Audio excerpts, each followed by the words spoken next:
सवाल में लिखा हुआ है Noman engineering works NEW is engaged in the manufacturing and sale of electric motors of a single specification model EMV33.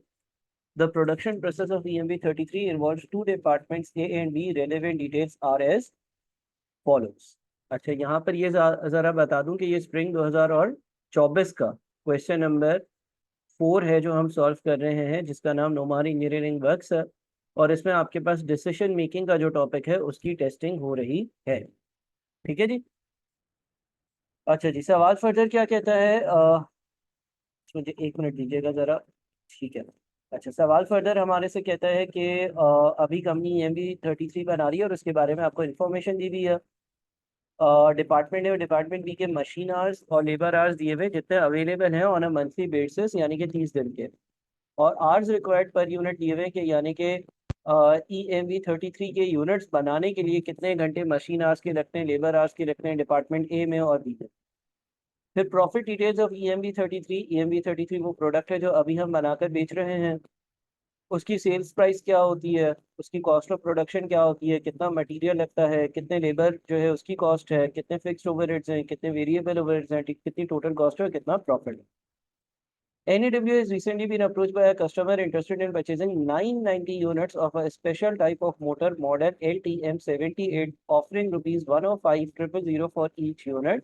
However, accepting this order will require suspending the production of EMV99. Company के पास एक नया customer आया, उसने मुझे 990 units LTM78 के चाहिए और मैं हर यूनिट के लिए आपको 1,05,000 रुपये पे करूंगा। लेकिन यहाँ पर सवाल ये पैदा होता है कि कंपनी बोलती है कि भाई इसको बनाने के लिए हमें EMV99 की प्रोडक्शन को स्टॉप करना पड़ेगा, रोकना पड़ेगा। The following information has been gathered in relation to the proposed order. और फिर इस ऑर्डर के हवाले से यानी कि LTM78 पर कितना मटेरियल लगेगा, कितने मशीन आवर्स लगेंगे, कितने लेबर आवर्स लगेंगे, ये लिखा हुआ है।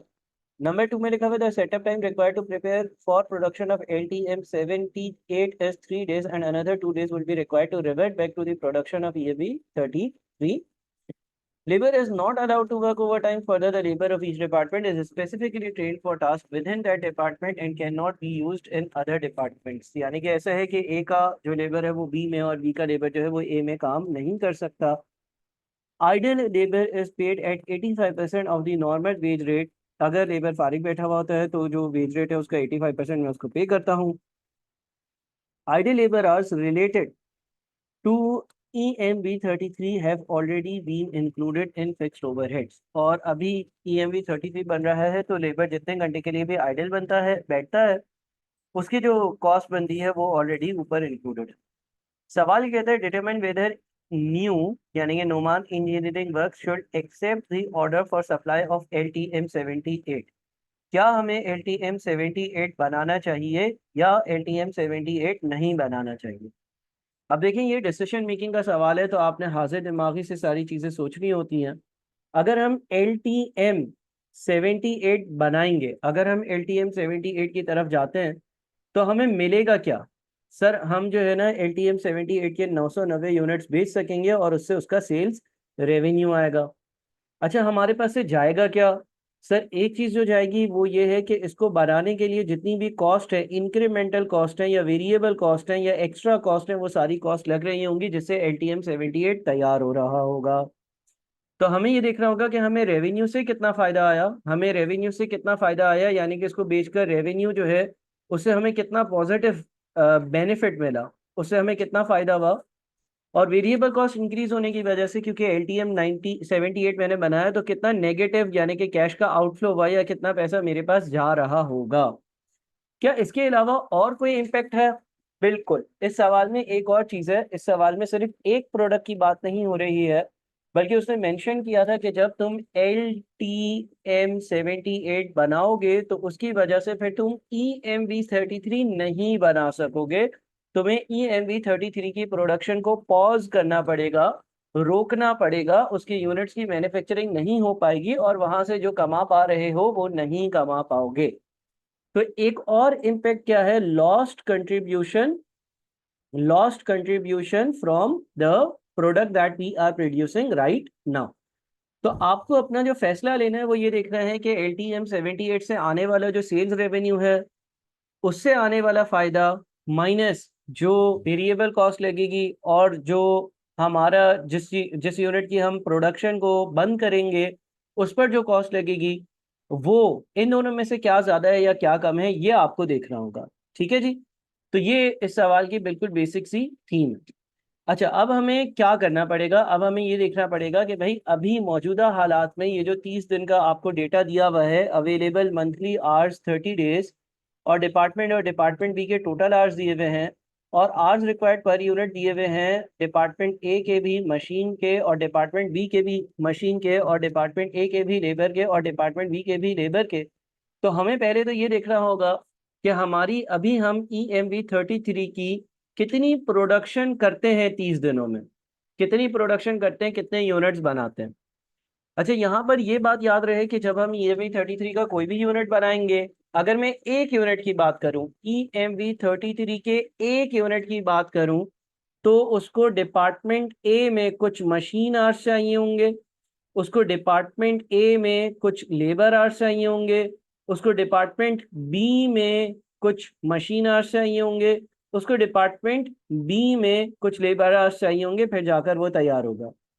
EMV 33 के एक यूनिट को बनाने के लिए डिपार्टमेंट ए में 6 मशीन आवर्स, EMV 33 के एक यूनिट को बनाने के लिए डिपार्टमेंट ए के 7 लेबर आवर्स, डिपार्टमेंट EMV 33 के एक यूनिट को बनाने के लिए डिपार्टमेंट बी में 5 मशीन आवर्स, और डिपार्टमेंट बी में 10 लेबर आवर्स की ज़रूरत होती है, फिर जाकर ये तैयार किया जाता है।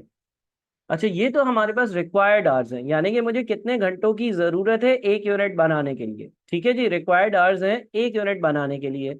अच्छा, टोटल कितने अवेलेबल हैं? टोटल कितने अवेलेबल हैं? सर, डिपार्टमेंट ए में मशीन्स 5,400 घंटे काम कर सकती हैं, डिपार्टमेंट ए में लेबर 5,600 घंटे काम कर सकता है, डिपार्टमेंट बी में मशीन में 3,600 घंटे काम हो सकता है, और डिपार्टमेंट बी में लेबर 7,500 घंटे काम कर सकती है। अगर मैं ये कहूँ कि डिपार्टमेंट ए में अगर एक यूनिट को 6 घंटे लगते हैं और मशीन 5,400 घंटे काम कर सकती हैं, तो कितने यूनिट्स मशीन आवर्स के हिसाब से बन सकते हैं? यानी कि मशीन आवर्स एक यूनिट बनाने के लिए 6 घंटे लगते हैं, 5,400 घंटे में कितने यूनिट्स बन सकेंगे? 900। डिपार्टमेंट ए में मजदूरों की कितनी जरूरत है? 5,600 घंटे टोटल अवेलेबल है, एक मजदूर एक यूनिट बनाने के लिए 7 घंटे लेता है, तो 800 बना सकता है वो। डिपार्टमेंट बी में मशीन 3,600 घंटे काम करती हैं और एक यूनिट को बनने के लिए 5 घंटे लगते हैं, लिहाजा डिपार्टमेंट बी में एक महीने में मशीन्स में 720 यूनिट्स बन सकते हैं। और अगर हम डिपार्टमेंट बी के लेबर आवर्स की बात करें, तो एक महीने में लेबर 750 यूनिट्स बना सकता है। अब देखो, एक यूनिट तब जाकर तैयार होता है, एक यूनिट उस वक्त जाकर तैयार होता है जब उस पे required labour hours, machine hours, department A के लेबर आवर्स, डिपार्टमेंट बी के लेबर आवर्स, डिपार्टमेंट ए के मशीन आवर्स, डिपार्टमेंट बी के मशीन आवर्स सब लग गए। आधा अधूरा यूनिट तो काउंट नहीं होगा। अगर मुझसे कोई ये पूछेगा कि भाई तुम अगर अपनी फैक्ट्री में एक महीने में EMV 33 के ज्यादा से ज्यादा कितने यूनिट्स बना सकते हो, तो मेरा जवाब होगा कि मैं ज्यादा से ज्यादा EMV 33 के 720 यूनिट्स बना सकता हूं। यहां से हम लोएस्ट वैल्यू लेंगे। सर, ऐसा क्यों? क्योंकि अगर मैं 900 यूनिट्स, डिपार्टमेंट ए के मशीन आवर्स के हिसाब से 900 यूनिट्स बन तो सकते हैं, लेकिन डिपार्टमेंट बी के जो मशीन आवर्स हैं वो कह रहे हैं कि हम एक महीने में 720 यूनिट्स ही बना सकते हैं, हमारे पास इससे ज्यादा की गुंजाइश नहीं है। क्या ये बात समझ में आ रही है आप सबको? तो एक महीने में EMV 33 की कितने यूनिट्स बन सकते हैं?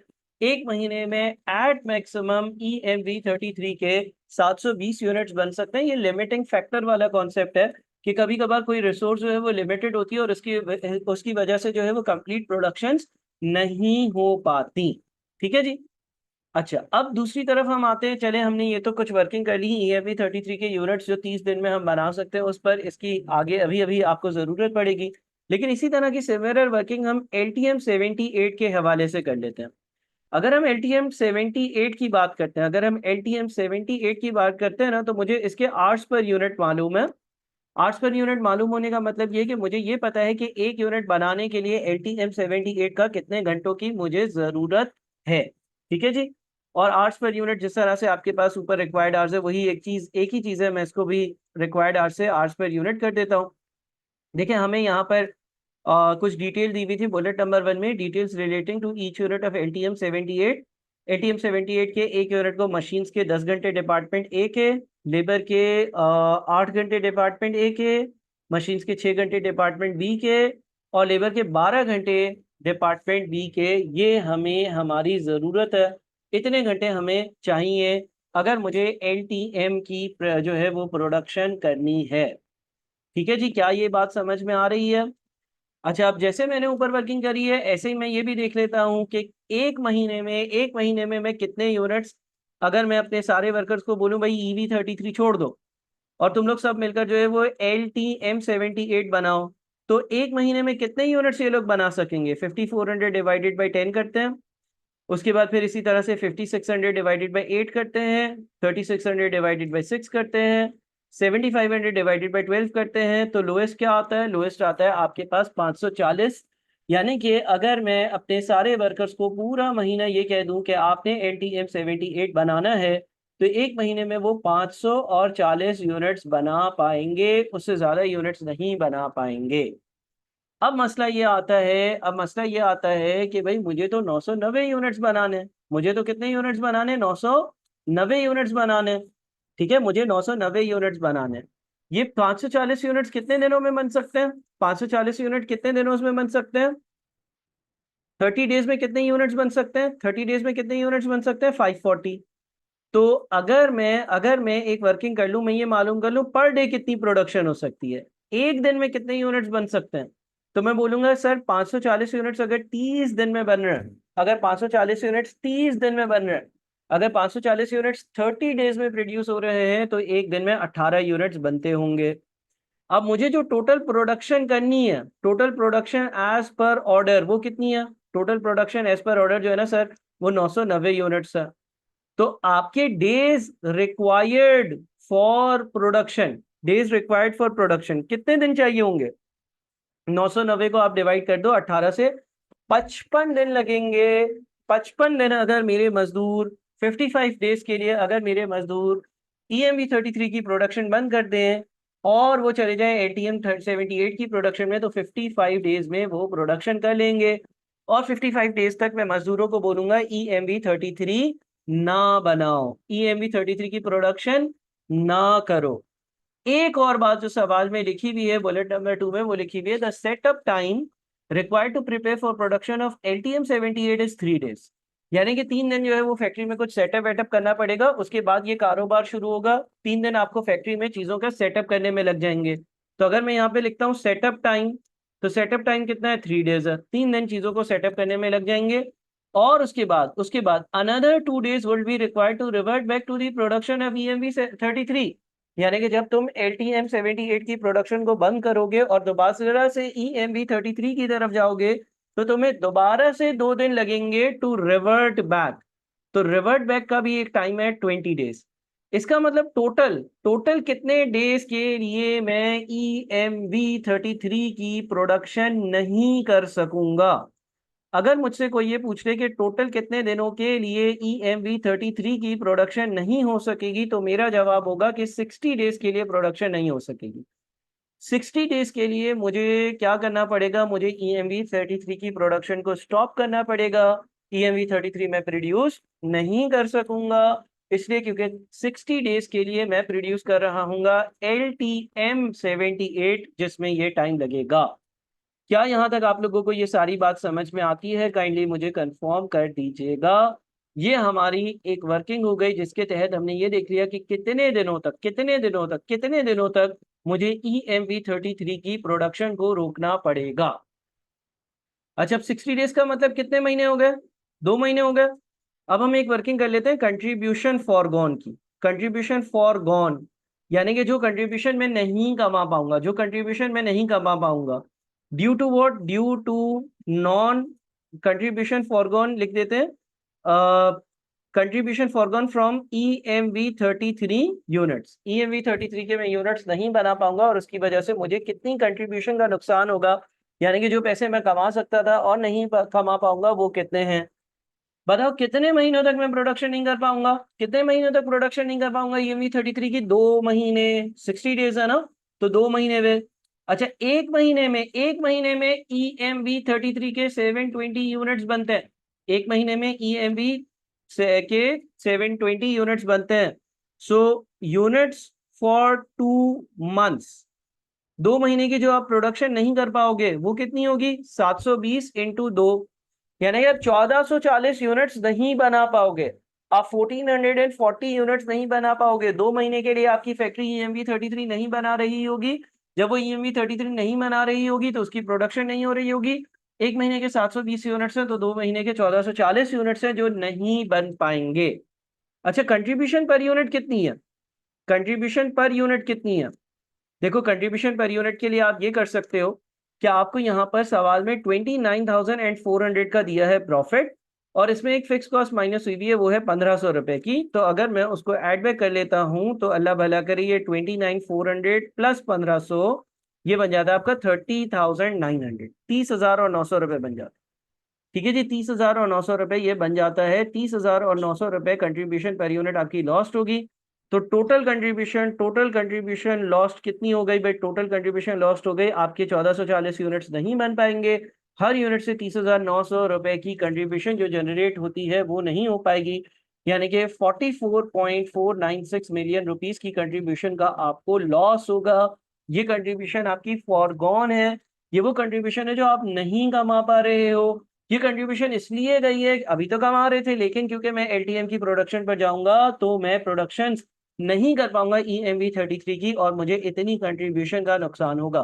क्या यहाँ तक किसी का कोई भी सवाल है? अगर किसी का कोई भी सवाल है तो मुझे पूछ लो। अगर किसी का कोई भी सवाल है तो मुझे पूछ लो प्लीज। क्लियर हो गया? ये एक चीज हो गई। चले, अब हम आ जाते हैं अपने LTM 78 पर। LTM 78 पर आ जाते हैं। एग्री करते हो सब? यहां तक सारी चीजें क्लियर है? एक वर्किंग तो हमारी ये कंट्रीब्यूशन फॉरगॉन की हो गई कि भाई ये हम नहीं कमा पाएंगे, ये एक हमने वर्किंग अपने पास नोट कर लेनी है। ये एक वर्किंग हम कर चुके हैं और एक वैल्यू हम निकाल चुके हैं। दूसरा, अब हम आ जाते हैं अपने सेल्स रेवेन्यू फ्रॉम LTM 78। भाई सेल्स रेवेन्यू तो मिलेगा ना LTM 78 से। LTM 78 जो है उससे कितना सेल्स रेवेन्यू मिलेगा? 1,05,000 की एक चीज बिकेगी तो 990 यूनिट्स बेचकर कितना सेल्स रेवेन्यू जनरेट हो जाएगा? 1,05,000 मल्टीप्लाइड बाय 990, यानी कि ये 10,395 समथिंग का आप रेवेन्यू जनरेट कर सकते हो। अगेन ये एक पॉजिटिव है, ये एक नेगेटिव था, ये एक पॉजिटिव है। इसके बाद क्या होगा? इसके बाद आपके पास वेरिएबल कॉस्ट होगी। Variable cost for production of LTM 78। Agree करते हो सब? ठीक है, वेरिएबल कॉस्ट यानी कि जाहिर सी बात है वो रेवेन्यू जब कमा रहा हूं मैं, तो रेवेन्यू कमाऊंगा तो भाई कुछ खर्चे भी तो लगेंगे। रेवेन्यू कमाऊंगा तो कुछ खर्चे भी तो लगेंगे।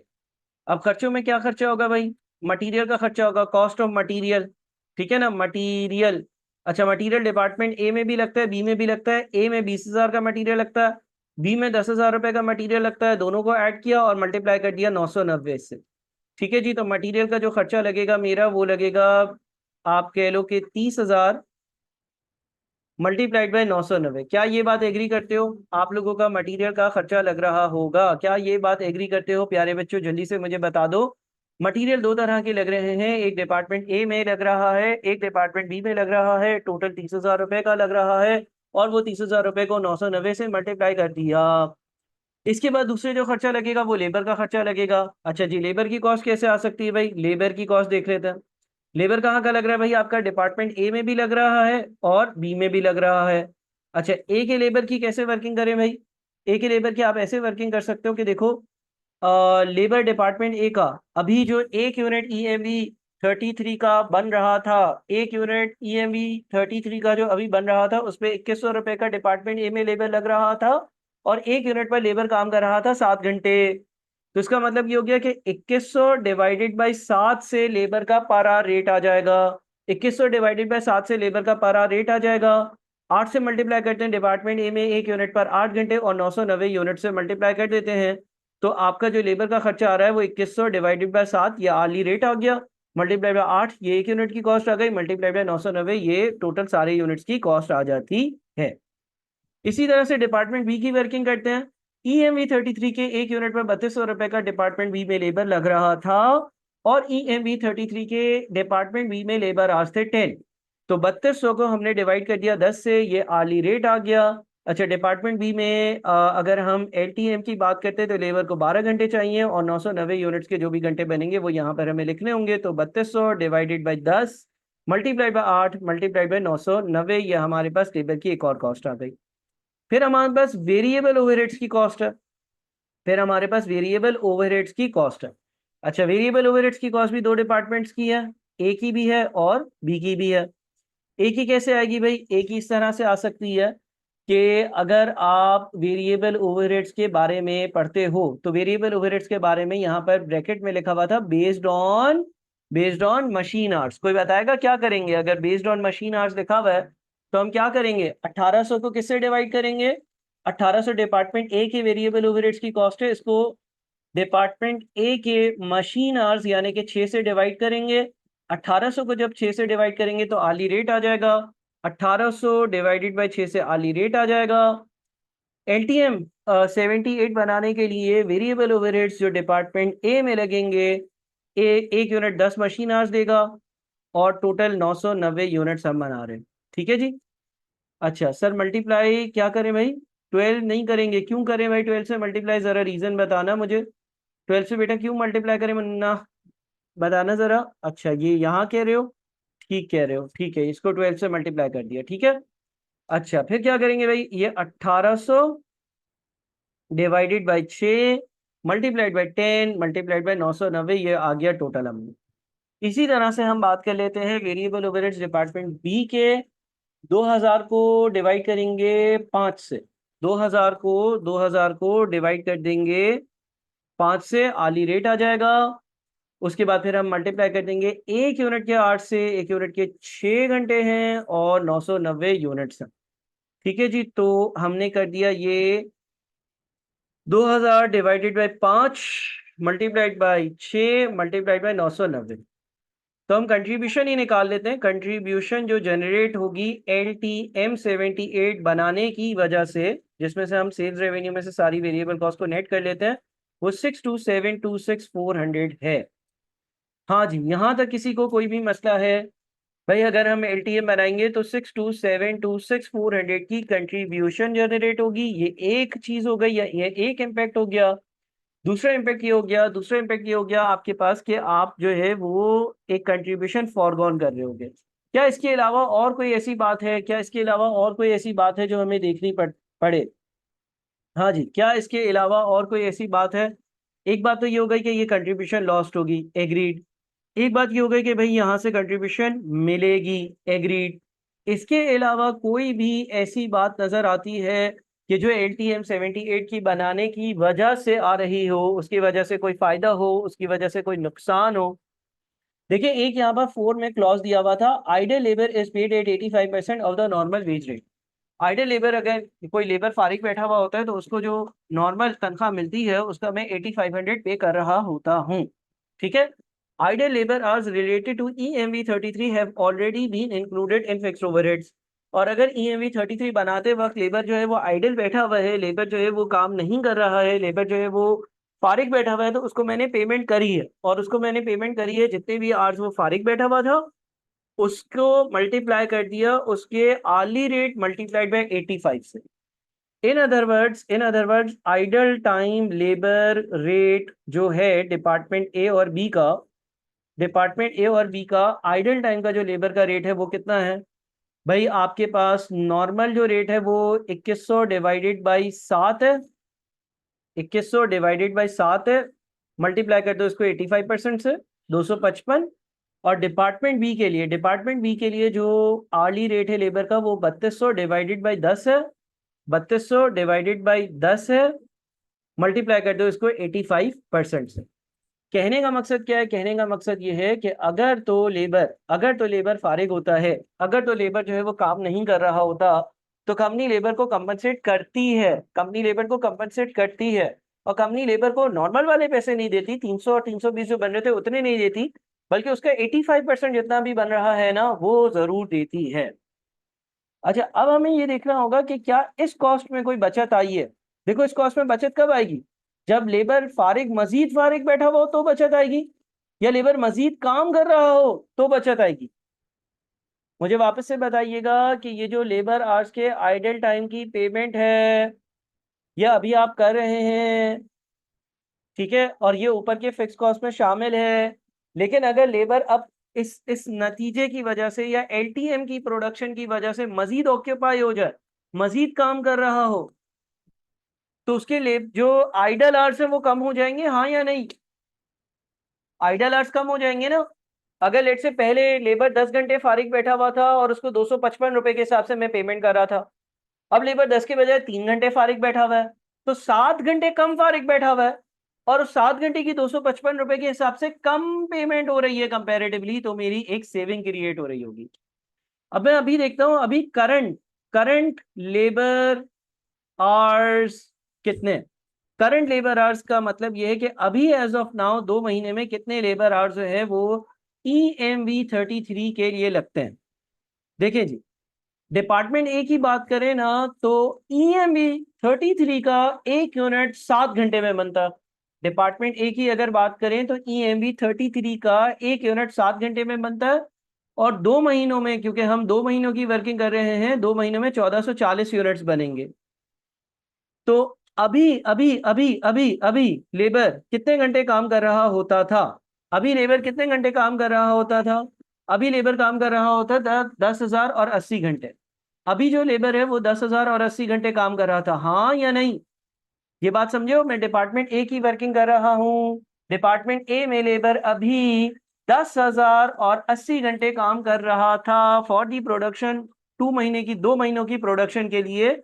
और ये जो है ना वो करंट लेबर आवर्स आपके EMV33 के हिसाब से कैलकुलेट बन। अब क्या है, अब वही लेबर EMV33 पर काम नहीं कर रहा, बल्कि वही लेबर मैंने 2 महीनों के लिए LTM78 पर डाइवर्ट कर दिया। अच्छा, अब न्यू लेबर आवर्स जो होंगे सर वो कैसे आएंगे? अगर हम LTM78 की बात करते हो तो LTM78 का एक यूनिट बनाने के लिए लेबर को 8 घंटे लगते हैं, और मैं उनसे 2 महीनों में 990 यूनिट्स बनवा रहा हूँ। तो 8 घंटे अगर लगते हैं और 990 यूनिट्स बनवा रहा हूँ, तो इसका मतलब ये हो गया कि भाई अब लेबर को कितना घंटा चाहिए। अब लेबर जो है आपके पास कितनी देर काम कर रहा है? अब आपके पास लेबर जो है वो 7,920 घंटे काम कर रहा है। अब आपके पास लेबर 7,920 घंटे काम कर रहा है। इसका मतलब आइडल आवर्स इंक्रीज हुए या डिक्रीज हुए? लेबर पहले 10,080 घंटे काम कर रहा था, अब लेबर जो है वो 7,920 घंटे काम कर रहा है। अब अगर वो कम काम कर रहा है तो फारिग ज्यादा बैठेगा, फारिग ज्यादा बैठेगा तो इंक्रीज होंगे ना idle hours. Idle hours increase नहीं होंगे। देखो, जो काम लेबर से 2 महीने में 10,080 घंटे में काम करवाता था, पहले मैं लेबर को 10,080 घंटे के पैसे देता था, काम करवाता था, EMV33 बनाते थे वो, और कुछ घंटे फारिग बैठे हुए होते थे, उसकी कॉस्ट फिक्स ओवरहेड में शामिल थी। लेकिन अब मैं उनको बोल रहा हूँ 10,080 घंटे काम नहीं करना, क्योंकि तुम EMV33 नहीं बना रहे हो, तुम LTM78 बना रहे हो, तुम्हें 8 घंटे के हिसाब से 990 यूनिट्स के लिए 7,920 घंटे काम करना है। लिहाजा आप ये कहोगे कि सर आइडल आवर्स तो इंक्रीज हो गए, आइडल आवर्स तो इंक्रीज हो गए, अब लेबर मजीद 2160 आवर्स, 2160 आवर्स पर एक बैठा हुआ होगा। इसी तरह की वर्किंग हम डिपार्टमेंट बी के लिए कर लेते हैं। डिपार्टमेंट बी में लेबर को एक यूनिट बनाने के लिए 10 घंटे लगते थे, और अभी वो 1440 यूनिट्स 2 महीने का हमने जो हिसाब किताब किया बना रहा था, तो 10 घंटे के हिसाब से 1440, उसको 14,400 घंटे लग रहे थे। 14,400 घंटे वो काम कर रहा था और EMV33 बना रहा था। अब वो बनाएगा LTM78 का एक यूनिट बनाने के लिए लेबर के 12 घंटे चाहिए, 990 यूनिट्स बनाने के लिए टोटल कितना टाइम चाहिए? अगर उसको एक यूनिट बनाने के लिए 12 घंटे चाहिए, तो 990 यूनिट्स बनाने के लिए उसको 11,880 घंटे चाहिए। इसका मतलब यहां पर भी लेबर आवर्स का इंक्रीज है, तो मुझे उनको एक्स्ट्रा कंपनसेशन करनी पड़ेगी due to shifting of labour from EMV33 to LTM78, क्योंकि वो अब मजीद फारिग बैठे हुए हैं, तो मजीद पैसे लेंगे। मजीद पैसे लेंगे तो वो 2160 घंटे के मुझसे 255 रुपए लेंगे, और 2520 घंटों के 278 के हिसाब से लेंगे। तो total extra idle time cost, total extra idle time cost कितनी है? Total extra idle time cost जो है वो आपकी 1236240 है। क्या ये बात सबको समझ में आती है? काइंडली मुझे कंफर्म कर दीजिएगा। ये आपकी एक एक्स्ट्रा कॉस्ट है इस वजह से क्योंकि लेबर जो है वो मजीद फारिग बैठा हुआ है, और मजीद फारिग बैठा हुआ है तो वो मजीद पैसे ले रहा है, मजीद पैसे ले रहा है तो मैं ये मजीद पैसे दे रहा हूं। अब हमारे पास एंड में कंक्लूजन आ सकता है। कंक्लूजन क्या आ सकता है? आपके पास एक तो कंट्रीब्यूशन फॉरगॉन है, एक इम्पैक्ट। भाई आपने जो है वो डाइवर्ट करा प्रोडक्शन को डाइवर्ट करा, तो EMV 33 से जो कमा पा रहे थे अब वो नहीं कमा पा रहे, और उस पर आप कमा पा रहे थे पहले 44496000। ठीक है जी। एक तो ये कंट्रीब्यूशन फॉरगॉन की वैल्यू आ गई। कंट्रीब्यूशन फॉरगॉन की वैल्यू को हम नेगेटिव में लिख देते हैं, नेगेटिव इम्पैक्ट है इसका। दूसरा, extra idle time cost. Extra idle time cost कितनी है sir? Extra idle time cost जो है ना वो 1236 समथिंग है। और आपको बेनिफिट क्या हुआ? Contribution earn from LTM 78। LTM 78 से जो मैं कंट्रीब्यूशन कमा रहा हूँ एक्स्ट्रा की, LTM 78 से जो कंट्रीब्यूशन कमा रहा हूँ एक्स्ट्रा की, वो 62726 4 टाइम्स 0। तो नेट नेट रिजल्ट क्या बनता है? नेट रिजल्ट हमारा ये बनता है कि भाई हमें फायदा हो रहा है नुकसान हो रहा है, फायदा हो रहा है नुकसान हो रहा है, फायदा फायदा नुकसान क्या हो रहा है बताओ? नेट इम्पैक्ट क्या है? पॉजिटिव नेगेटिव, फायदा नुकसान? फायदा हो रहा है। क्या करना चाहिए? क्या हमें ये ऑर्डर एक्सेप्ट करना चाहिए? हाँ या नहीं? हाँ या नहीं? हमें ये ऑर्डर एक्सेप्ट करना चाहिए। Accept order for LTM 78। ठीक है जी। इस सवाल में किसी को कोई भी मसला है तो मुझसे डिस्कस कर सकता है। मैंने ये लाइव ऑनलाइन सवाल करवाया, जल्दी से डिस्कस किया। पूरी वीडियो इसकी मैंने कोशिश करी कि कम से कम टाइम में रिकॉर्ड हो, और अब मैं वीडियो की रिकॉर्डिंग को पॉज करता हूँ ताकि जो ऑनलाइन स्टूडेंट्स हैं वो सवाल कर सकें, और फिर बाद में ये